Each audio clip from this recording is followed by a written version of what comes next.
ಕಟ್ಟು ಹೆಂಗೆ ಅಂದರೆ ಕಟ್ಟು, ಯಾಕಂದರೆ ಅವು ಕೆಲಸ 100% ಮಾಡುತ್ತೆ. ಅವು ಆ ಮಂತ್ರಗಳು ಕೆಲಸ ಮಾಡುತ್ತೆ. ಅವು ಏನಾಗ್ತವೆ ದೇವಸ್ಥಾನಗಳೇ ಅಂತಲ್ಲ, ಜನಸಂದಣೆಯನ್ನು ಕಟ್ ಮಾಡ್ತೈತೆ. ಎಲ್ಲಿ ಬೇಕೋ ಇದು ಎಲ್ಲಿ ಬೇಕಾದರೂ ಆಗ್ಬೋದು. ಈಗ ಒಂದು ಡ್ರಾಮಾ ಮಾಡ್ತಾರೆ, ಒಂದು ಹರಿಕತೆ ಮಾಡ್ತಾರೆ, ಒಂದು ಫಂಕ್ಷನ್ ಮಾಡ್ತಾರೆ. ಎಕ್ಸ್ಪ್ರೆಷನ್ ಏನಿರುತ್ತೆ, ಅವ್ರದ್ದು ಐಡಿಯಾ ಏನಿರುತ್ತೆ, ಇವತ್ತು ಒಂದು 10,000 ಜನ ಬರ್ಬೋದು ಅಂತ ಇರುತ್ತೆ.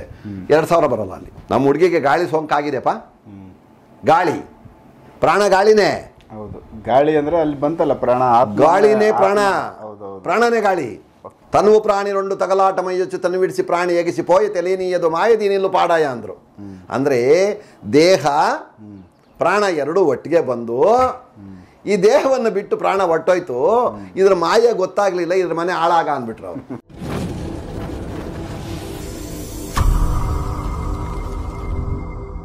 ಕೈವಾರ ತಾತನವರು ಹೇಳಿದ್ರು ಅಂತ ಹೇಳಿದೆ. ಏನಂತ? దేవుడెవ్వరికి వశ్యముగాడు దేవుడెవ్వరికి ಸಿಕ್ಕಡು ಅಂತ ಹೇಳಿದೆ ನಾನು. ಒಂದು ವಿಚಾರ, ದೇವರು ಯಾರಿಗೂ ಸಿಗೋದು ಇಲ್ಲ, ದೇವರು ಯಾರಿಗೂ ವಶ ಆಗೋದು ಇಲ್ಲ, ಅದು ಸಾಧ್ಯವಿಲ್ಲದಂಥ ವಿಚಾರ. ಮಿಕ್ಕಿದ್ದು ಕೆಲವು ಅದಕ್ಕೆ ಉಪಮಾರ್ಗಗಳು. ಯಾವುದೋ ಒಂದು ವಿಗ್ರಹವನ್ನು ಪ್ರತಿಷ್ಠಾಪನೆ ಮಾಡಬೇಕಾದ್ರೆ ಬರೀ ಕಲ್ಲಲ್ಲಿ ರೂಪವನ್ನು ಮಾಡಿ, ಇಲ್ಲ ಒಂದು ಬೇರೆ ಲೋಹಗಳಲ್ಲಿ ರೂಪವನ್ನು ಮಾಡಿ, ಇಲ್ಲ ಮರದಲ್ಲಿ ರೂಪವನ್ನು ಮಾಡಿ ಆ ಬೊಂಬೆ ತಗೊಂಡೋಗಿ ಅಲ್ಲಿ ಇಟ್ಬಿಟ್ರೆ ಅದು ಆಕರ್ಷಣೆ ಮಾಡಲ್ಲ, ಕೆಲಸನೂ ಆಗಲ್ಲ ಅಲ್ಲಿ. ಅದಕ್ಕೆ ಮುಖ್ಯವಾಗಿ ಪ್ರತಿಷ್ಠಾಪನೆ ಮಾಡ್ತಕ್ಕಂಥ ಅನುಭವಸ್ಥರಿಂದ ಆ ಪ್ರತಿಷ್ಠಾಪನೆ ನಡಿಬೇಕಲ್ಲಿ. ಆ ಒಂದು ವಿಗ್ರಹದ ಕೆಳಗಡೆ ಏನೇನು ಇರಬೇಕು ಅನ್ನೋದು ಮೇಯ್ನ್ ಮುಖ್ಯ ಇಲ್ಲಿ. ಆ ವಿಗ್ರಹ ಏನಿರುತ್ತೋ, ಆ ಪೀಠ ಏನಿರುತ್ತೋ, ಆ ಪೀಠದ ಒಳಗಡೆ ಜನ, ದನ, ಕಷ್ಟ ಸುಖಗಳಿಗೆ ಪರಿಹಾರಗಳು, ಆಕರ್ಷಣೆ, ಇವೆಲ್ಲ ಅದಕ್ಕೆ ಸಂಬಂಧಪಟ್ಟಂತೆ ಇರಬೇಕು. ಅದಕ್ಕೆ ಸಂಬಂಧಪಟ್ಟಂತೆಲ್ಲ ಎಲ್ಲಿದೆ ಅಂತ ನೀವು ಕೇಳಬಹುದು. ಹೌದು, ಎಲ್ಲಿದೆ ಸ್ವಾಮಿ, ಎಲ್ಲಿ ಕೊಂಡ್ಕೊಂಬಂದು ತಗೊಂಬಂದು ಹಾಕ್ಬಿಡೋಣ ಅಂತ. ಹೌದು, ಅದಕ್ಕೆ ಸಂಬಂಧಪಟ್ಟಂಥ ವಿಚಾರಗಳು ಜ್ಞಾನಿಗಳು, ನುರಿತ ಕಲಾವಿದರು, ಅಧ್ಯಯನ ಮಾಡಿರ್ತಕ್ಕಂಥವರು, ಬೀಜಾಕ್ಷರದ ಅನುಭವ ಇರತಕ್ಕಂಥವರು, ಮೂಲಿಕೆಗಳ ಅನುಭವ ಇರತಕ್ಕಂಥವರು, ಸುಗಂಧ ಪರಿಮಳ ದ್ರವ್ಯ ವಸ್ತುಗಳು ಅದಕ್ಕೆ ಸಂಬಂಧಪಟ್ಟಂಥ ಆ ಅನುಭವ ಇರತಕ್ಕಂಥವ್ರು. ಇಲ್ಲಿ ಮೆರ್ಕ್ಯುರಿ, ಪಾದರಸ ಎರಡೂ ಕಡೆ ಬೇಕದು. ಯಾವ ಕಡೆ ಸೈನ್ಸ್ಗೂ ಬೇಕು, ಈ ಕಡೆ ನಮ್ಮ ಆಧ್ಯಾತ್ಮಿಕದ ಒಂದು ಇದಕ್ಕೂ ಪೌರಾಣಿಕ ವಿಚಾರಗಳಿಗೂ ಬೇಕದು, ದೇವಸ್ಥಾನಗಳ ವಿಚಾರ, ಎಲ್ಲದಕ್ಕೂ ಬೇಕದು, ಎಲ್ಲದಕ್ಕೂ ಬೇಕದು. ಅದನ್ನು ಏನು ಮಾಡಿ ಹಾಕಬೇಕು ಅಲ್ಲಿ ಅನ್ನೋದು ಮುಖ್ಯ ಇದೆ ಇಲ್ಲಿ. ಏನು ಪಾದರಸ ಅಂತಕ್ಕಂಥ ವಿಚಾರ, ಅದರಲ್ಲಿ ಬೇಕಾದಷ್ಟು ಮಲಿನಗಳಿದ್ದಾವೆ. ಅದರಲ್ಲಿ ಅದು ಒಂದು ಲೋಹ, ಅದನ್ನು ಶುದ್ಧಿ ಮಾಡ್ತಕ್ಕಂಥ ವಿಚಾರನೂ ಈ ಗುರುಗಳಿಗೆ ಗೊತ್ತಿರಬೇಕು. ಅದನ್ನು ಶುಭ್ರತೆ ಮಾಡ್ತಕ್ಕಂಥದ್ದು, ಅದರಲ್ಲಿ ಬೇಕಾದಷ್ಟು ಕಲ್ಮಶಗಳಿದ್ದಾವೆ.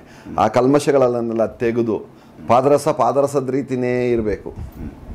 ಈಗ ನಾವು ರಾಗಿ ಬೆಳೆದು ಕಣ ಮಾಡ್ಕೊತೀವಿ ಮಣ್ಣಲ್ಲಿ, ಮಣ್ಣೆಲ್ಲ ತೆಗೆದು ಶುದ್ಧಿ ಮಾಡಿ ಬರೀ ರಾಗಿನ ತಗೊಂಡೋಗಿ ನಾವು ಮಿಷನ್ಗೆ ಹಾಕಿ ಊಟ ಮಾಡೋದು. ಆ ರೀತಿಯಾಗಿ ಅದಕ್ಕೇನು ಹೇಳ್ತೀವಿ, ಶುದ್ಧೀಕರಣ ಅಂತ ಹೇಳ್ತೀವಿ. ಅದೇ ರೀತಿಯಾಗಿ ಪಾದರಸಕ್ಕೆ ಶುದ್ಧೀಕರಣ ಇದೆ. ಆ ಶುದ್ಧೀಕರಣ ಯಾವ ರೀತಿ ಇದೆ? ವನಚರ 20 ಲಕ್ಷ ಅಂದರೆ ವೆರೈಟೀಸ್ ಮೂಲಿಕೆಗಳು. ವನಚರ ಅಂತಕ್ಕಂಥ ವಿಚಾರದಲ್ಲಿ 20 ಲಕ್ಷ ಗಿಡಮೂಲಿಕೆಗಳು ಇದ್ದಾವೆ ಇಲ್ಲಿ ಆ ಪರಿಸರದಲ್ಲಿ. ಆ ಮೂಲಿಕೆಗಳು ಯಾವ ಮೂಲಿಕೆಗಳಿಂದ ಪಾದರಸವನ್ನು ಶುದ್ಧಿ ಮಾಡಿದ್ರೆ ಆಕರ್ಷಣೆ ಆಗುತ್ತೆ ಅಂತಕ್ಕಂಥ ವಿಚಾರಗಳು ಇದ್ದಾವೆ ವೇದಗಳಲ್ಲಿ. ವಿಚಾರಗಳು ಬರೆದಿದ್ದಾರೆ ಮಹನೀಯರು, ಇಂಥದಕ್ಕಿಂಥದ್ದು, ಇಂಥದ್ದು, ಈ ರೀತಿ ಅಂತ ಬರೆದು ಇಟ್ಟಿದ್ದಾರೆ. ಅದನ್ನು ಗುರುಗಳಿಂದ ವಿಷಯ ತಿಳ್ಕೊಂಡು ಅಧ್ಯಯನ ಮಾಡಿರ್ತಕ್ಕಂಥ, ಈ ಪ್ರತಿಷ್ಠಾಪನೆ ಮಾಡ್ತಕ್ಕಂಥ ಗುರುಗಳಾಗಬೇಕು. ಅಂಗಡಿಯಲ್ಲಿ ಪಾದರಸ ಸಿಗುತ್ತೆ, ಅದರಲ್ಲಿ ಒಂದು ಬಂಡಿ ಸೀಸ ಮಿಕ್ಸ್ ಆಗಿರುತ್ತೆ, ಅದನ್ನು ತೊಗೊಂಬಂದು ಒಯ್ದುಬಿಡೋದು ಭೂಮಿಗಲ್ಲ. ಅದು ಕೆಲಸನೂ ಮಾಡಲ್ಲ, ಅದಲ್ಲ ಅದು. ನಾನೇನು ಹೇಳಿದೆ, ಅದಲ್ಲ, ಏನೇನೂ ಆಗಲ್ಲ.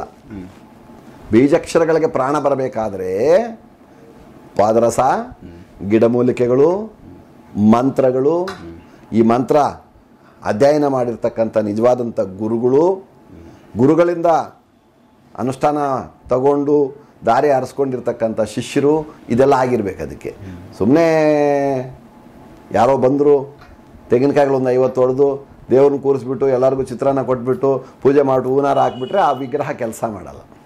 ಸೊ ಅದು ಅಂದರೆ ಏನೇನು ಅಲ್ಲ, ಮಾಮೂಲಿ ನಾವೊಂದು ಮನೆಯಲ್ಲಿ ಒಂದು ಫೋಟೋ ಇಟ್ಕೊಂಡಾಗೆ ಒಂದು ಬೊಂಬೆ ಥರ ಒಂದು ಬೊಂಬೆ, ಅದು ಒಂದು ಬೊಂಬೆನೇ. ಅದು ಮೊದಲೇ ಮೂಕ ಬೊಂಬೆ. ಮೂಕ ಬೊಂಬೆಗಳ ಸೇವೆ ಮೂರ್ಖೋರ್ ಮಾಡೋದು ಅಂತ ಬರೆದಿದ್ದಾರೆ ಮಹನೀಯರು. ಮೂಗಿ ಬೊಮ್ಮಲ ಸೇವ ಮೂರ್ಕೊಂಡು ಜೇಸು, ಮೂಗಿ ಬೊಮ್ಮಲ ಸೇವ ಮೂರ್ಕೊಂಡು ಜೇಸು. ಈಗ ಇದರ ಅರಿವು ಗೊತ್ತಿರ್ತಕ್ಕಂಥವರು, ಇದರ ವಿಚಾರ ತಿಳ್ಕೊಂಡಿರ್ತಕ್ಕಂಥವರು ಕೈ ಮುಗಿಯಲ್ಲ ಬೊಂಬೆಗಳಿಗೆ. ಇದರ ವಿಚಾರ ಕರೆಕ್ಟಾಗಿ ತಿಳ್ಕೊಂಡಿರ್ತಕ್ಕಂಥವನು ನಮಸ್ಕಾರ ಮಾಡಲ್ಲ. ಅದಾಯ್ತು ಬಿಡು ಅನ್ಕೊಂತಾನೆ ಅವನು. ಇಲ್ಲಿ ಆತ್ಮ ಇದೆ, ಅವನಿಗೆ ಅಷ್ಟೇ ಅವನು ನಮಸ್ಕಾರ ಮಾಡ್ಕೊಳ್ಳೋದು. ಅರ್ಥ ಆಯ್ತರ? ಆ ರೀತಿಯಾಗಿ ಇವರು ಪ್ರತಿಷ್ಠಾಪನೆ ಸರಿಯಾಗಿ ಮಾಡಿರಲ್ಲ. ಆ ಹೊಸದಾಗಿ ಯಾವುದೋ ಒಂದು ದೇವಸ್ಥಾನ ಮಾಡಿದ್ದಾರೆ, ಎಲ್ಲ ಹೋಗಿ ಬರ್ತಾ ಇದ್ದಾರೆ. ನಾವು ಹೋಗಿ ಬರೋಣ ಅಂಥೇಳಿ ಈಗ ಅಡ್ರೆಸ್ ಗೊತ್ತಿರೋರೆಲ್ಲ ಒಂದು ರೌಂಡ್ ಬರ್ತಾರೆ.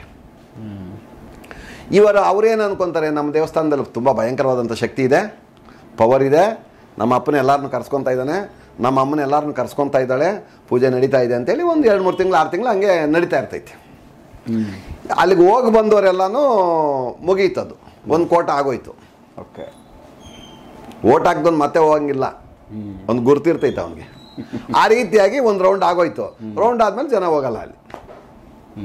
ಆ ಜನಗಳು ಹೋಗ್ದಿದ್ದಾಗ ಇವ್ರೇನು ಅನ್ಕೊಂತಾರೆ, ಎಲ್ಲ ಹೋಗಿ ನಮ್ಮಂಥವ್ರನ್ನ ಒಂದು ಶಾಸ್ತ್ರ ಸಂಬಂಧ ಅಂತ ಕೇಳ್ತಾರೆ. ನಾವು ತುಂಬ ಅಧ್ಯಯನ ಮಾಡಿರ್ತೀವಿ, ದೇವ್ರ ಹತ್ರ ಮಾತಾಡಿರ್ತೀವಲ್ಲ, ಆವಾಗ ನಾವೇನು ಹೇಳ್ಬಿಡ್ತೀವಿ, ನಿಮ್ಮ ದೇವ್ರನ್ನ ಕಟ್ಟಾಕಿದ್ದಾರೆ ನೋಡ್ರಿ, ಹೆಂಗಿದೆ ನಿಮ್ಮ ದೇವ್ರನ್ನ ಕಟ್ಟಾಕ್ಬಿಟ್ಟಿದ್ದಾರೆ. ಓಕೆ, ಅವ್ರು ಹೇಳಿದ್ರು, ಇವರು ಅದನ್ನೇ ತಲೆಯಲ್ಲಿ ಇಟ್ಕೊಂಡ್ಬಿಟ್ರು. ಆಮೇಲೆ ಆ ಒಂದು ವಿಚಾರವನ್ನು ತಲೆಯಲ್ಲಿ ಇಟ್ಕೊಂಡು ಇವರು ಸಣ್ಣ ಪುಟ್ಟ ಕಾಸು ಸರಿ ಮಾಡಿಕೊಂಡು ಗುರುಗಳೆಲ್ಲೆಲ್ಲಿ ಇರ್ತಾರೋ ಅಲ್ಲೆಲ್ಲ ಹೋಗೋದು. ಏನಂತ, ನಮ್ಮ ದೇವ್ರನ್ನ ಯಾರ ಕಟ್ಟಾಕ್ಬಿಟ್ಟಿದ್ದಾರೆ, ನಮ್ಮ ದೇವಸ್ಥಾನ ಕಟ್ಟಾಕ್ಬಿಟ್ಟಿದ್ದಾರಂತೆ ಸಮಯ, ಅದು ಹಂಗಾಗಿದೆ, ಇದು ಹಿಂಗಾಗಿದೆ, ಏನೋ ಆಗ್ಬಿಟ್ಟಿದೆ ನಮಗೆ. ಸೊ ಈಗ ಬಿಡಿಸ್ಬೇಕದ. ನೀವು ದಯವಿಟ್ಟು ನಿಮ್ಮ ಕೈಲಾದರೆ ನಮಗೆ ಒಂದು ಪರಿಹಾರ ಕೊಡಿ, ಇಲ್ಲ ನಿಮ್ಮ ಕೈಲಿ ಆಗಿಲ್ಲ ಅಂದರೆ ಯಾರಾದರೂ ನಿಮ್ಗೆ ಗೊತ್ತಿರೋರು ಇದ್ದರೆ ಪರಿಹಾರಕ್ಕೆ ಒಂದು ದಾರಿ ಮಾಡಿಕೊಡಿ, ಅಲ್ಲಿ ಹೋಗ್ತೀವಿ. ನಮ್ಮನ್ನು ಕೇಳ್ತಕ್ಕಂಥ ವಿಚಾರ ಇದು. ಹಾಗೆ ನಾವು ಏನು ಹೇಳೋದು ಇದಕ್ಕೆ, ಒರಿಜಿನಲ್ ವಿಚಾರ ಏನು ಇದಕ್ಕೆ, ನಿಜವಾದಂಥ ನಿಘಂಟಾದಂಥ ವಿಚಾರ ಏನಪ್ಪ ಅಂದರೆ, ಈಗ ನಾನು ಹೇಳಿದೆ ನಿಮಗೆ, ಒಂದು ರೌಂಡ್ ಹೋಗಿ ಬಂದುಬಿಟ್ಟಿದ್ದಾರೆ. ದೇವರನ್ನು ಕಟ್ಟಾಕಂಥ ಮಂತ್ರವಾದಿಗಳು ಇಲ್ಲ. ಚಾಲೆಂಜ್ ನನ್ನ ಅನುಭವದಲ್ಲಿ. ಓಕೆ, ನಾವು ಚಿಕ್ಕ ಹುಡುಗರಲ್ಲ. ಮತ್ತೆ ಇದು ಯಾವ ಥರದ್ದು ಹೇಳ್ತೀನಲ್ಲ, ಈಗ ಬರ್ತಾ ಇದ್ದೀನಲ್ವ ನಿಮ್ಮ ಹತ್ರಕ್ಕೆ. ವಿಷಯ ಏನಪ್ಪ ಅಂದರೆ, ದೇವಡೆವ್ವರಿ ವಶಮು ಕಾಡು, ದೇವಡೆವ್ವರಿಗೆ ಚಿಕ್ಕಡು. ದೇವರು ಯಾವನಿಗೂ ಸಿಗಲ್ಲ, ದೇವರು ಯಾವನಿಗೂ ವಶ ಆಗಲ್ಲ ಅಂತ ಬರೆದ್ಬಿಟ್ರು ಮಹನೀಯರು. ಅವ್ರದ್ದು ಅನುಭವ ತುಂಬ ದೊಡ್ಡದಾಗಿದೆ. ನೀನು ಎಲ್ಲಿ ಕಟ್ಟಾಕೋ ದೇವ್ರನ್ನ? ದೇವರು ಎಲ್ಲಿದ್ದಾನೆ? ನಿನ್ನ ಆತ್ಮದಲ್ಲಿದ್ದಾನೆ. ನೀನು ಮಾತಾಡ್ತಾ ಇರ್ತಕ್ಕಂಥದ್ದೇ ದೇವರು, ಆತ್ಮ. ಇದು ಪರಮಾತ್ಮ ಎಲ್ಲಿದೆ? ಪ್ರಕೃತಿಯಲ್ಲಿದ್ದಾನೆ. ಪ್ರಕೃತಿಯಲ್ಲಿ ಪರಮಾತ್ಮ ಇದ್ದಾನೆ. ಗಾಳಿ, ನೀರು, ಬೆಂಕಿ, ಭೂಮಿ, ಆಕಾಶ, ಈ ಪಂಚಭೂತಗಳಲ್ಲಿ ಪರಮಾತ್ಮ ಇದ್ದಾರೆ. ಅದೇ ಅವ್ರ ತಂದೆ. ಇದರಲ್ಲಿ ಮುಖ್ಯವಾದಂಥದ್ದು ಗಾಳಿ. ಈಗ ನಮ್ಮ ಹುಡುಗಿಗೆ ಗಾಳಿ ಹಿಡ್ಕೊಂಡೈತೆಯ, ಭೂತ ವೈದ್ಯರ ಹತ್ರ ಹೋಗ್ಬೇಕು. ನೋಡ್ರಿ ಎಂಥ ಮಾತೋ ಇದು. ನಮ್ಮ ಹುಡುಗಿಗೆ ಗಾಳಿ ಸೋಂಕಾಗಿದೆಪ್ಪ. ಗಾಳಿ, ಪ್ರಾಣ ಗಾಳಿನೇ. ಹೌದು, ಗಾಳಿ ಅಂದ್ರೆ ಅಲ್ಲಿ ಬಂತಲ್ಲ ಪ್ರಾಣ, ಗಾಳಿನೇ ಪ್ರಾಣ, ಪ್ರಾಣನೇ ಗಾಳಿ. ಈಗ ಮನುಷ್ಯ ಸತ್ತೋದ್ನಪ್ಪ, ಎಲ್ಲಿಗೋಯ್ತು ಹುಡ್ಕಕ್ಕಾಗಲ್ಲ, ಗಾಳಿಯಲ್ಲಿ ಗಾಳಿ ಸೇರ್ಕೊಂಡ್ಬಿಡ್ತೈತೆ. ಇಲ್ಲಿ ಕಾಣಿಸ್ತಾ ಇಲ್ಲ ಗಾಳಿ. ಗಾಳಿನ ಹಿಡ್ಕೊಳ್ಳಿ ನೋಡೋಣ, ಸಿಗಲ್ಲ. ಪಂಚರ್ ಆಯ್ತು ಟೈರು, ಈಗ ಗಾಳಿ ಹೊಟ್ಟೋಯ್ತಲ್ಲ, ಗಾಳಿ ಹೋಯ್ತು, ಹಿಡ್ಕೋ ಮತ್ತೆ ಗಾಳಿನ. ತುಂಬಾ ಇದು ತಮಾಷೆ ತರನೇ ಇರುತ್ತೆ ಇದು ವಿಚಾರ. ತಮಾಷೆ ವಿಷಯ ಅಲ್ಲ, ಇದು ತುಂಬಾ ದೊಡ್ಡ ರಹಸ್ಯ, ಇದು ದೊಡ್ಡ ವಿಚಾರ. ತಾತ್ನ ಅದನ್ನೇ ಹೇಳಿದ್ದು. ತನುವು ಪ್ರಾಣಿ ರೊಂಡು ತಗಲಾಟ ಮೈಯೊಚ್ಚು ತನು ಬಿಡಿಸಿ ಪ್ರಾಣಿ ಎಗಿಸಿ ಪೋಯ ತೆಲೇನಿಯದು ಮಾಯದಿ ನಿಲ್ಲು ಪಾಡಾಯ ಅಂದರು. ಅಂದರೆ ದೇಹ ಪ್ರಾಣ ಎರಡೂ ಒಟ್ಟಿಗೆ ಬಂದು ಈ ದೇಹವನ್ನು ಬಿಟ್ಟು ಪ್ರಾಣ ಹೊಟ್ಟೋಯ್ತು. ಇದ್ರ ಮಾಯ ಗೊತ್ತಾಗ್ಲಿಲ್ಲ, ಇದ್ರ ಮನೆ ಹಾಳಾಗ ಅಂದ್ಬಿಟ್ರು ಅವರು. ಜ್ಞಾನಿಗೂ ಸಿಗ್ಲಿಲ್ಲ, ವಿಜ್ಞಾನಿಗೂ ಸಿಗ್ಲಿಲ್ಲ, ಅವ್ರಿಗೂ ಕನ್ಫ್ಯೂಸ್ ಆಗಿ, ಯಾರಿಗೂ ಸಿಕ್ಕಿಲ್ಲ. ಇವಾಗ ನನಗೆ ಗೊತ್ತಾಗಿದ್ರೆ ನಮ್ಮ ಅಪ್ಪನ ಬಿಡ್ತಾ ಇದ್ನಾ, ಕರ್ಕೊಂಬರ್ತಾ ಇದ್ದೆ. ನನ್ನ ಮಗ ಬಿಡ್ತಾ ಇದ್ನಾ, ನಮ್ಮವ್ರು ಯಾರೋ ಸತ್ತೋಗಿರ್ತಾರೆ, ಅವ್ರನ್ನ ಬಿಡ್ತಾ ಇದ್ವಾ, ಕರ್ಕೊಂಡ್ಬರ್ತಾ ಇದ್ವಿ. ಗೊತ್ತಾಗ್ಲಿಲ್ಲ, ಇದ್ರ ಮನೆ ಕಾಯುವಾಗ ಹೋಗ ಅಂತ ಶಾಪ ಇಟ್ಬಿಟ್ರು. ಆ ರೀತಿಯಾಗಿ ಗಾಳಿ ಮುಖ್ಯವಾದಂಥ ಪಂಚಭೂತಗಳಲ್ಲಿ ಮೇಜರ್ ಅದು. ಗಾಳಿಯಲ್ಲಿ ಸೇರ್ಕೊಂತೈತೆ. ನಮ್ಮಲ್ಲಿ ಇರ್ತಕ್ಕಂಥದ್ದು ಈ ಗಾಳಿನೇ. ಗಾಳಿ ಆಚೆ ಬಂತಂದ್ರೆ ತಣ್ಣಗಾಗೋಯ್ತು, ಗಾಳಿಯಲ್ಲಿ ಬಂದು ಸೇರ್ಕೊಂಡ್ಬಿಡ್ತು. ನೀನು ಒಂದು ಸಮುದ್ರದ ನೀರಲ್ಲಿ ಒಂದು ಗ್ಲಾಸ್ ನೀರು ನಿಮ್ಮ ಮನೆಯಿಂದ ಬಿಸಾಕಿದ್ರೆ ತಗೊಂಡು ಅಟ್ಬಿಟ್ರೆ ಆ ನೀರು ಗುರ್ತಿರ್ಕೊಳಕ್ಕಾಗುತ್ತದೆ ನಿನ್ನಿಂದ? ಸಿಗಲ್ಲ. ತಗೊಂಬರ್ತೀಯ ಅದನ್ನ? ಮತ್ತಾಗಲ್ಲ. ಈ ರೀತಿ ಇರ್ತಕ್ಕಂಥ ವಿಚಾರ ಇಲ್ಲಿ ಗಾಳಿ ಸೋಂಕು ಅಂತಕ್ಕಂಥ ವಿಚಾರ. ಆ ರೀತಿಯಾಗಿ ಪರಮಾತ್ಮ ನನ್ನ ಕಟ್ಟಾಕಕ್ಕೆ ಯಾರ ಕೈಯಲ್ಲೂ ಸಾಧ್ಯ ಇಲ್ಲ. ಯಾವ ಭೂತ ವೈದ್ಯನೂ ಯಾವನೋ ದೇವರನ್ನು ಕಟ್ಟಾಕಕ್ಕೆ ಸಾಧ್ಯ ಇಲ್ಲ. ಇಲ್ಲಿ ಏನಾಗುತ್ತೆ ವಿಚಾರ ಅಂದರೆ ಇದು ಒಂದು ರಹಸ್ಯವಾದಂಥ ವಿಚಾರ. ಎಲ್ಲ ದೇವಸ್ಥಾನಗಳವರೆಗೂ ಎಷ್ಟೋ ಜನ ಏನಪ್ಪ ಆ ಊರಲ್ಲಿ ಅದೇನೋ ನಡೀತಾ ಇದೆ, 10,000 ಜನ ಇದ್ರು ದೇವಸ್ಥಾನ ಹತ್ರ, ನಮ್ಮಂದೇ ದೇವಸ್ಥಾನ ಹತ್ರ ಇಲ್ಲ ಅಂತಾರೆ. ಕಂಪ್ಲೇಂಟ್ ನಮ್ಮ ಹತ್ರ ಬರ್ತಾರೆ. ಏನು ಮಾಡೋದು ನಾವು? ಒಂದು ವಿಚಾರ. ಆದರೆ ವಿಷಯ ಏನಪ್ಪ ಅಂದರೆ ಏನು ಮಾಡಬಹುದು ಭೂತ ವೈದ್ಯರು ಅಂದರೆ ದೇವಸ್ಥಾನ ಕಟ್ಕೊಂಡಿದ್ದಾರೆ ಒಂದು ಊರಲ್ಲಿ. ಯಾರೋ ಒಬ್ಬರು ಭಕ್ತರು ಏನೋ ಸ್ವಲ್ಪ ಹಣ ಸಂಗ್ರಹಣೆ ಮಾಡಿಕೊಂಡು ಅವ್ರ ಕೋರಿಕೆ ಪ್ರಕಾರವಾಗಿ ಇನ್ನು ಸ್ವಲ್ಪ ಎಲ್ಲೋ ತಗೊಂಡು ಇನ್ನು ಸ್ವಲ್ಪ ಬೇಡ್ಕೊಂಡು ತಗೊಂಡು ಒಂದು ದೇವಾಲಯ ಮಾಡಿಕೊಂಡಿದ್ದಾರೆ. ಅಲ್ಲಿ ಅವನಿಗೆ ಆಪೋಸಿಟ್ಟು ಶತ್ರುಗಳಿದ್ದೇ ಇರ್ತಾರೆ. ಎಲ್ಲ ಕಡೆ ಎಲ್ಲ ಊರಲ್ಲೂ ಎಲ್ಲ ಮನುಷ್ಯರಿಗೂ ಶತ್ರುಗಳಿದ್ದೇ ಇದ್ದಾರೆ. ಕಷ್ಟಗಳು ಎಲ್ಲರಿಗೂ ಇದ್ದೇ ಇದ್ದಾವೆ, ಸುಖಗಳು ಇದ್ದಾವೆ, ಇಲ್ಲದೇ ಇಲ್ಲ. ಏನು ಈ ನನ್ನ ಮಗ ಯಾವುದೋ ಒಂದು ದೇವಸ್ಥಾನ ಕಟ್ಕೊಂಡ್ಬಿಟ್ಟು ಏನು ಇವನು ಹಿಡಿಯೋಕ್ಕಾಗ್ತಾ ಇಲ್ಲ, ಇವನ್ ದರ್ಬಾರ್ ಹೇಳೋಕ್ಕಾಗ್ತಾ ಇಲ್ಲ, ಇವನ್ ಮೈಕ್ ಸೆಟ್ ಗಲಾಟೆ ಕೇಳೋಕ್ಕಾಗ್ತಾ ಇಲ್ಲ, ಏನು ರಾಮಾಯಣ ಇವಂದು ಅಂತ ಕೆಲವು ಒಂದು ಶತ್ರುಗಳು ಇರ್ತಾರೆ. ಅವರು ಅಷ್ಟು ಅವರಿಗೆ ಹೊಟ್ಟೆ ಉರಿದೋಗಿ ಬೆಂಕಿ ಹಾಕ್ಕೊಂಡು ಹೊಟ್ಟೆ ತುಂಬ ಅದಕ್ಕೆ ಸ್ವಲ್ಪ ಹಣ ರೆಡಿ ಮಾಡಿಕೊಂಡು ಏನಾದರೂ ಮಾಡಿ ಇದನ್ನು ನಿಲ್ಲಿಸ್ಬೇಕು, ಈ ನನ್ನ ಮಗನ ದರ್ಬಾರವನ್ನು ನಿಲ್ಲಿಸ್ಬೇಕು ಅಂತಕ್ಕಂಥ ಒಂದು ಒಳ್ಳೆ ವ್ಯಕ್ತಿಗಳು ಇನ್ನು ಯಾರನ್ನಾದರೂ ಸರಿಯಾದಂಥ ಒಂದು ವಾಮಾಚಾರ ಮಾಡ್ತಕ್ಕಂಥ ಭೂತ ವೈದ್ಯರನ್ನು ಹುಡುಕ್ತಾರೆ. ಹುಡುಕಿದಾಗ ಅದಕ್ಕೆ ಸಂಬಂಧಪಟ್ಟಂಥ ಕೆಲವು ಕೆಲಸಗಳಿರುತ್ತೆ. ಸ್ತಂಭನ ವಿದ್ಯೆಗಳು ಅಂತ ಇರುತ್ತೆ. ಸ್ತಂಭನ ಅಂತಕ್ಕಂಥ ವಿದ್ಯೆಗಳನ್ನು ಅಲ್ಲಿ ಮಾಡ್ತಾರೆ. ಅಲ್ಲಿ ಮಾಡಿದಾಗ ಏನಾಗ್ತದೆ, ಮನುಷ್ಯರು ಹೋಗದೆ ಆಗೋಗ್ತಾರೆ. ಅದು ದೇವ್ರನ್ನ ಕಟ್ಟಾಕೋದಲ್ಲ. ದೇವರಲ್ಲಿಲ್ಲ. ಎಲ್ಲಿ? ಆ ವಿಗ್ರಹದಲ್ಲಿ ದೇವ್ರು ಇಲ್ಲ. ವಿಗ್ರಹಗಳೆಲ್ಲ ದೇವರು ಇದ್ರೆ ಇನ್ನೇನು ಕಡಿಮೆ ಇಲ್ಲ. ದೇವರು ವಿಗ್ರಹದಲ್ಲಿ ಇಲ್ಲ. ನಾನೇನು ಹೇಳ್ತೇನೆ, ನಮ್ಮ ಬಸವಣ್ಣವ್ರು ಏನು ಹೇಳಿದ್ರು? ಕಲ್ಲು ದೇವರು ದೇವರಲ್ಲ. ಅಷ್ಟೇ, ಒಂದೇ ಮಾತೆ ಅಲ್ಲ ಅದೆಲ್ಲಾನು. ಅಲ್ಲಿ ಇರ್ತಕ್ಕಂಥ ಒಂದು ಚಕ್ರಸ್ಥಾಪನೆಗಳು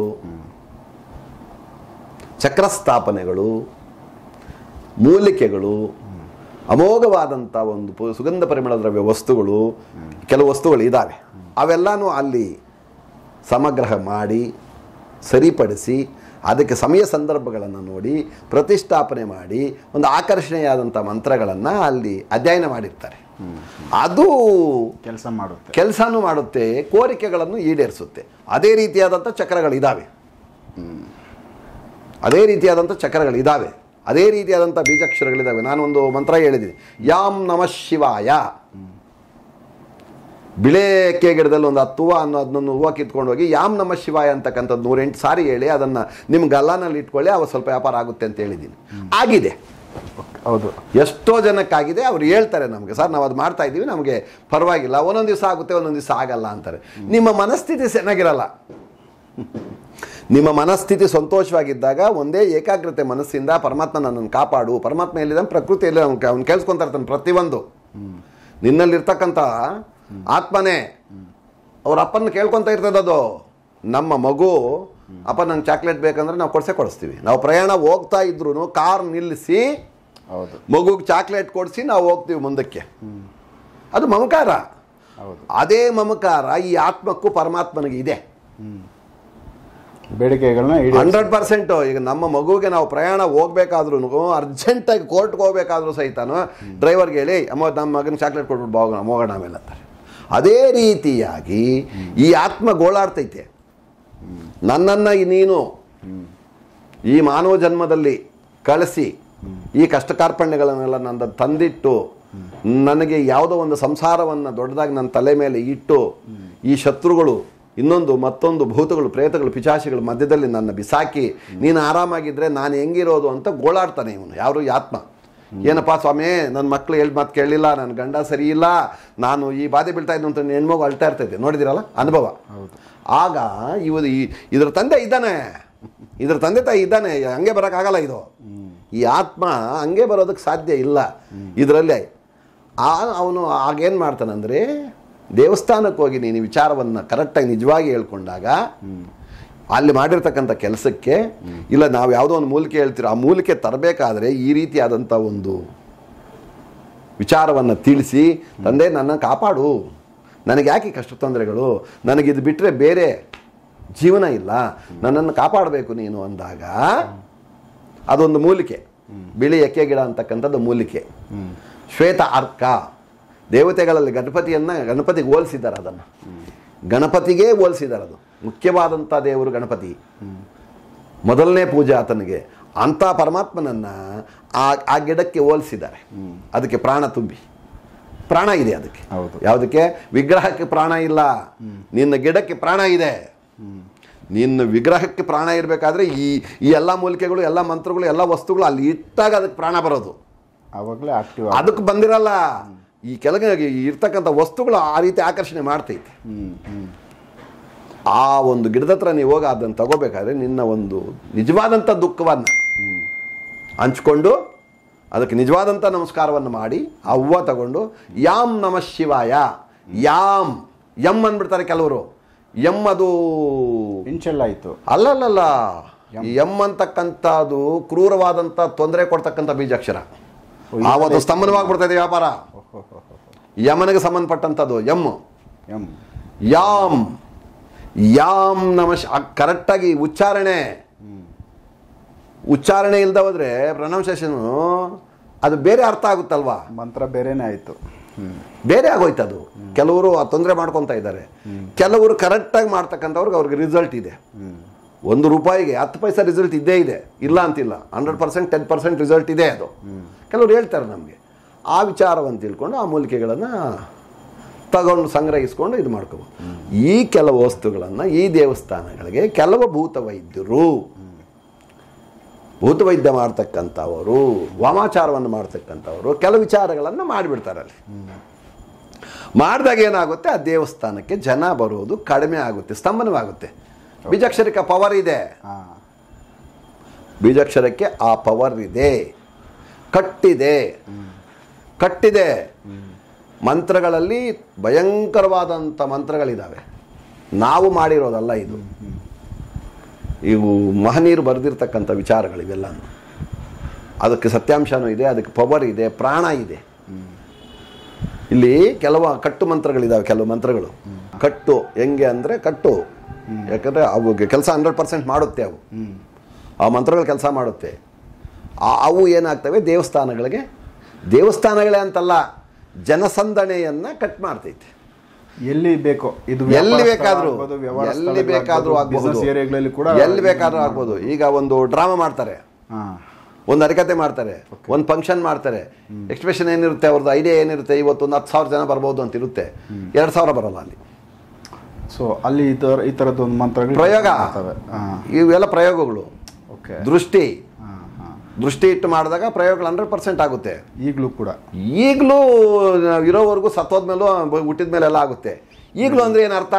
ಈಗ ನೀವು ಕೇಳಿದ್ರೆ ಈಗಲೂ ಅಂದರೆ ಏನು ಅರ್ಥ? ಅಲ್ಲ, ಇದಕ್ಕೆ ಮೊದಲು ಸುಮಾರು ಜನ ಕೇಳಿದ್ದಾರೆ ಈ ಮಾತನ್ನ, ಈಗಲೂ ಇದೆಯಾ ಸಾರ್ ಮಾಂತ್ರಿಕ ಅಂತ ಕೇಳ್ತಾರೆ. ಯಾಕಂದ್ರೆ ಇದಕ್ಕೆ ಮೊದಲು ಇನ್ನು ಹಳಬರು ಇದ್ದ ಕಾಲದಲ್ಲಿ ಸಾರ್ ನೀವು ಕೇಳಿ, ಹಳಬರೇನು ಹೊಸಬ್ರೇನು, ನಿಮ್ಮ ತಾಯಿ ಮುದ್ದೆ ಮಾಡ್ತಾ ಇದ್ರು ಅಂತ, ನಿಮ್ಮ ತಾಯಿ ಮುದ್ದೆ ಮಾಡ್ತಾ ಇದ್ರು, ನಿಮ್ಮ ತಂಗಿ ಮುದ್ದೆ ಮಾಡ್ತಾರೆ ಅಲ್ವಾ?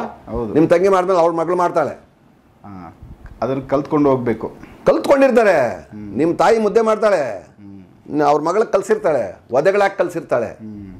ಎಲ್ಲ ಒಂದೇ ದಿನ ಇರಲ್ಲ, ಎಲ್ಲ ಸಂತೋಷ ಇರಲ್ಲ, ದಿವಸ ಆಯಮನೆ ಮಾಡಿ ಇಡಲ್ಲ. ಅರ್ಜೆಂಟ್ ಕೆಲ್ಸಕ್ಕೆ ಹೋಗಿ ಬಂದಿರ್ತಾಳೆ, ಸುಸ್ತಾಗ್ಬಿಟ್ಟಿರ್ತಾಳೆ, ಇವತ್ತು ಮುದ್ದೆ ಮಾಡಮ್ಮ ಅಂತ ಇರ್ತಾಳೆ. ನನಗೆ ಬರಲ್ಲ ಅಂದ್ರೆ ನಾನು ಕಲಿಸ್ತೀನಿ ಮಾಡು ಅಂತಾಳೆ ಅಲ್ವಾ? ರೀತಿ ಕಲಿಸ್ತಾರೆ. ಸೂರ್ಯ ಚೇಂಜ್ ಆಗಿದಾನ, ಚಂದ್ರ ಚೇಂಜ್ ಆಗಿದಾನ, ಭೂಮಿ ಚೇಂಜ್ ಆಗಿದೆಯಾ, ನೀರು ಚೇಂಜ್ ಆಗಿದೆಯಾ? ಮತ್ತೆ ಈಗ ಆಗ ಅಂದ್ರೆ ಏನ ಅರ್ಥ? ಅಧ್ಯಯನ ಇಲ್ಲ, ಗುರುಗಳಿಲ್ಲ, ತಿಳುವಳಿಕೆ ಇದೆ, ನಂಬಿ ವಿದ್ಯೆಯನ್ನು ಕೊಡಲ್ಲ, ದುರುಪಯೋಗ ಮಾಡಿ. ಸಾರ್, ನಾನು ಕೆಲವರಿಗೆ ಕೆಲವ ರಹಸ್ಯವಾದಂಥ ಮಂತ್ರಗಳನ್ನು ಕೊಟ್ಟಿದ್ದೀನಿ ನನ್ನ ಕಸ್ಟಮರ್ಸ್ಗೆ. ಅವ್ರಿಗೆ ತುಂಬ ಟಾರ್ಚರ್ ಆಗ್ತಾ ಇರ್ತದೆ, ಮನೇಲಿ ತಡ್ಕೊಳಕ್ಕಾಗಲ್ಲ, ಮಕ್ಕಳು, ಗಂಡ, ಇನ್ನೊಂದು ಮತ್ತೊಂದು. ಅವರ ಮಂತ್ರಗಳನ್ನು ಮಾಡಿ ಅವರೆಲ್ಲ ಚೆನ್ನಾಗಿದ್ದಾರೆ. ಕೊಟ್ಟಿದ್ದೀನಿ ನಾನು. ಸೊ ಕೆಲಸ ಮಾಡ್ತಾ ಇದೆ ಅಂತ ಆಯ್ತು. ಅವ್ರನ್ನ ಬೇಕಾದ್ರೆ ನಿಮಗೆ ಎಪಿಸೋಡ್ ಕರೆಸಿ ಮಾತಾಡಿಸ್ತೀನಿ. ಯಾಕಂದ್ರೆ ಅವ್ರು ಬರೋಕ್ಕಾಗಲ್ಲ. ಯಾಕಂದ್ರೆ ಅವ್ರ ಫ್ಯಾಮಿಲಿನಲ್ಲಿ ಈಕೆ ಈ ಥರ ಎಲ್ಲ ಮಾಡ್ತಾ ಇದ್ರೆ, ಈ ಅಪ್ಪ ಈ ಥರ ಮಾಡ್ತಾ ಇದ್ದಾರೆ ಅಂತ ಅವ್ರಿಗೆ ತೊಂದರೆ ಆಗುತ್ತಲ್ವ. ತೊಂದರೆ ಆಗುತ್ತೆ. ಯೋಚನೆ ಮಾಡಬೇಕಲ್ಲ ನಾವು, ಕೆಲವು ವಿಚಾರಗಳನ್ನು ಯೋಚನೆ ಮಾಡಬೇಕು ಅಲ್ವಾ. ಹೌದು, ಅರ್ಥ ಮಾಡ್ಕೊಳ್ರಿ. ಸೊ ಈಗ ನೀವು ಹೇಳಿದ್ದು ವಿಚಾರದಲ್ಲಿ ಸರ್ ನನಗೊಂದು ಫ್ಲಾಶ್ ಆಗಿದ್ದು, ಹೇಳಿ. ಸಭೆಗಳು ಸಮಾರಂಭಗಳು ದೊಡ್ಡದಾಗದಾಗ ಅಲ್ಲಿ ಜನಗಳನ್ನ ಬರೋದನ್ನ ತಡೆಯೋ ಥರದ್ದು ನೋಡಿ ಸರ್, ಹಿಂದೆ ಒಂದು ಮಾತು ಹೇಳ್ತೀನಿ ಕೇಳಿ, ಸಣ್ಣ ವಿಚಾರ. ಡ್ರಾಮಾ ಮಾಡ್ತಾ ಇದ್ರು ಒಂದು ಊರಲ್ಲಿ, ಒಂದು ರಂಗಸ್ಥಳ, ಹೌದು, ಒಂದು ಸ್ಟೇಜ್ ಪ್ಲೇಸ್, ಒಂದು ವೇದಿಕೆ. ಅಲ್ಲಿ ನಮ್ಮ ತಂದೆ ಮಾಡ್ತಾ ಇದ್ರು. ಇದು ಪಕ್ಕ ವಿಚಾರ. ನಮ್ಮ ತಂದೆ ಮಾಡ್ತಾ ಇದ್ರು, ಓಕೆ, ನಾನು ನೋಡಿದ್ದೀನಿ. ಬಿಳಿ ಎಕ್ಕೆ ಗಿಡದಲ್ಲಿ ಒಂದು ಹೆಬ್ಬೆರಳು ಗಾತ್ರ, ಹೆಬ್ಬೆರಳು ಉದ್ದ ಒಂದು ವಿನಾಯಕನ ವಿಗ್ರಹ ಮಾಡೋರು. ಮಾಡಿ ಅವ್ರಿಗೆ ಗೊತ್ತಿರ್ತಾ ಇತ್ತು ರಂಗಸ್ಥಳ ಎಲ್ಲಿ, ವೇದಿಕೆ ಎಲ್ಲಿ, ಸ್ಟೇಜ್ ಎಲ್ಲಿ ಅಂತೇಳಿ. ಆ ಸ್ಟೇಜಲ್ಲಿ ಒಂದು 4-5 ದಿವಸ ಮುಂಚೆನೆ ಒಂದು ಹಳ್ಳ ತೋಡ್ಬಿಟ್ಟು ಮುಚ್ಚಿಬಿಡೋರು. ಏನು ಆ ವಿಗ್ರಹನ ತಲೆ ಕೆಳಗಡೆ ಕಾಲ್ ಮೇಲ್ ಮಾಡಿ ಉಲ್ಟಾ ಮಾಡಿ ಮುಚ್ಚಿಬಿಡ್ತಾ ಇದ್ರು. ಆ ಡ್ರಾಮಾ ಮಾಡೋ ದಿವಸ ಸರ್, ಇದ್ರ ಬಗ್ಗೆ ನಾನು ನೆಕ್ಸ್ಟ್ ಎಪಿಸೋಡ್ ಅಲ್ಲ, ಡ್ರಾಮಾ ದಿವಸ ತುಂಬಾ ವಿಚಾರ. ರಾಜ ಯಾವನ್ ಬರ್ತಾನೋ ಅವನು ಬಿದೋಗ್ಬಿಡ್ತಾ ಇದ್ದ ಅಲ್ಲಿ. ಹೌದಾ? ಗದೆ ಎತ್ಕೊಂಡ್ಬಂದು ಬಿದೋಗ್ಬಿಡೋನಲ್ಲಿ.